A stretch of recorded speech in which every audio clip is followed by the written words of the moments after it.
काँग्रेस मुक्त आज आम्ही परभणी जिल्हा काँग्रेस मुक्त केला। भाजपमध्ये गल्ली ते दिल्ली वाचाळवीरांची संख्या भरलेली आहे। त्यापैकी एक सुरेश भोमरे आहेत। भोमरेजी, तुम्हाला काय मानायचा नैतिक अधिकार नाही की काँग्रेस मुक्त परभणी झाली म्हणून। आम्ही 5 नगरपालिका माननीय बाबाजी दुराणी साहेब यांच्या नेतृत्वाखाली लढलो।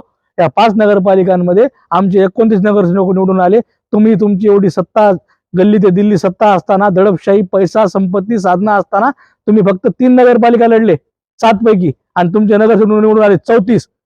आणि आमच्या कार्यकर्त्याला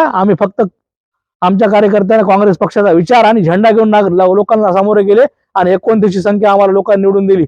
आणि राहिला विषय जिंतूर आणि सेलूच्या नगरपालिकेच्या अध्यक्षपदाचा, तर तो मंत्री महोदयांचा मतदारसंघ आहे। त्यांनी तिथं कशा प्रकारे निवडणूक जिंकली पूर्ण जिल्ह्याला माहिती आहे। त्यात तुमचं काय कर्तृत्व आहे? तुम्ही स्वतःला दबंग जिल्हा असे म्हणवता ना, तर तुम्ही गंगाखेडच्या कारकिर्दीत आतापर्यंत भाजपची एवढी सुमार कामगिरी झाली नाही। तुम्ही गंगाखेड आणून दाखवलं असतं तर भाजपचे कार्यकर्ते म्हणले असते खरंच भाजपचा जिल्ह्याचे दबंग आहे। तिथं फक्त भाजपचा एक नगरसेवक निवडून आला आणि भाजपचे माजी नगराध्यक्ष रामप्रभू मुंडे ते चौथ्या नंबरला गेले। याचं श्रेय देखील तुम्ही घ्या। उगाच आपली पाठ थोपटायचं काम करू नका।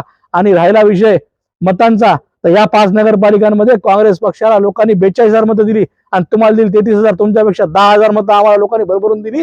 त्याच्यामुळं आपल्या सुमार कामगिरीचं तुम्ही आत्मचिंतन करा आणि मग काँग्रेसला नाव ठेवा। आणि राहिला विषय महापालिकांचा, येणाऱ्या महापालिकांमध्ये जनता तुम्हाला आसमान दाखवल्याशिवाय राहणार नाही।